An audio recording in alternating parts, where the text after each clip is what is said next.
viciado já, né? Porque eles acabam não atuando nas questões que ele tem que atuar.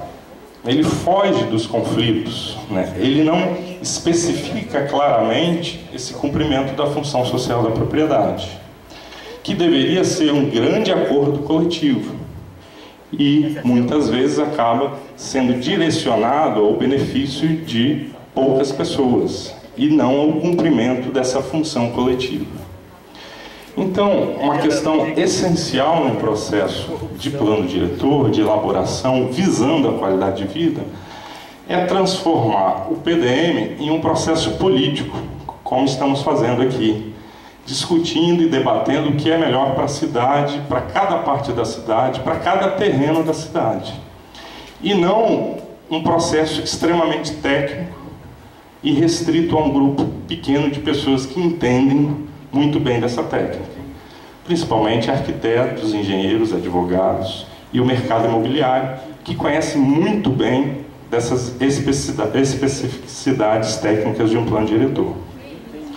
Então, o que é importante de antemão? A gente pensar a elaboração de um plano diretor como um processo eminentemente político. E o que a gente percebe é que a maior parte dos nossos planos diretores tem focado estritamente na questão técnica e não levado os conflitos urbanos a serem debatidos, não expondo a realidade desses conflitos urbanos. Enquanto a gente tratar o plano diretor como algo extremamente técnico, a gente vai sempre ficar como aquele balancinho antigo, desfocado da realidade das nossas cidades. Daí eu gostaria de dar um exemplo, né, de como essa discussão técnica ela é prejudicial muitas vezes, apenas técnica, claro, né? A técnica é importante, mas se a gente focar apenas na questão técnica, a gente não acaba atingindo os objetivos que um plano diretor tem que ter. Principalmente essa questão de zoneamento, índices urbanísticos, parcelamento do solo, são instrumentos importantes, mas se eles não tiverem dentro de um contexto político e de atingir aqueles problemas estruturais da cidade, a gente acaba beneficiando aqueles que não têm esse interesse coletivo. Por exemplo, vamos pegar duas partes de uma cidade, só para dar o exemplo dos índices urbanísticos. Agora eu vou falar daquilo que me pediram para falar. Nós temos duas partes de uma cidade. Aqui uma região em rosa, que é uma região com boa infraestrutura, tem transporte, né, boa qualidade de vida. O que normalmente um plano diretor faz? Por essa área ser melhor infraestruturada, os índices urbanísticos, aqueles númerozinhos que ficam lá na tabela, eles são mais generosos para essa área da cidade.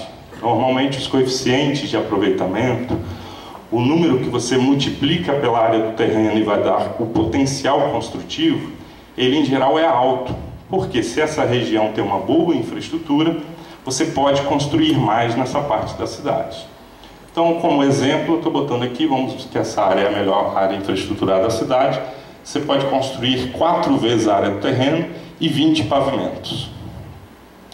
Por outro lado, uma área muito pobre da cidade, com pouca infraestrutura, o que o PDM normalmente diz? Que você vai construir pouquinho, porque essa infraestrutura é precária, ela não suporta um adensamento alto. E você vai construir normalmente baixinho. O que isso gera numa cidade? A área que já é mais valorizada, o que o PDM diz? Que ela vai ficar ainda mais valorizada. Porque um terreno aqui, ele pode ser construir 4 vezes mais do que um terreno aqui. E essa região da cidade fica cada vez menos valorizada. Porque se eu posso construir pouco, os terrenos valem menos e as pessoas não vão ter interesse por essa área. Ou seja, o próprio plano diretor, trabalhado apenas tecnicamente, ele desiguala ainda mais a cidade. Porque ele valoriza o que já é valorizado e desvaloriza o que já é desvalorizado. Então, se a gente tratar o plano diretor apenas como coeficientes, apenas com zoneamento, apenas com parcelamento, apenas com códigos, a gente jamais vai igualar as condições de vida numa cidade. Então, recentemente, há pouco tempo, a nossa Constituição, através da regulamentação do Estatuto da Cidade, criou uma série de dispositivos, que a gente chama de instrumentos da política urbana, que tentam romper com essa lógica desigual que o próprio plano diretor cria.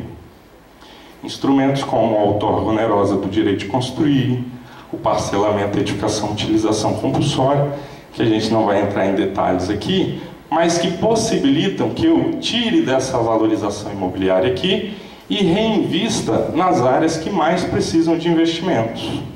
Então ele consegue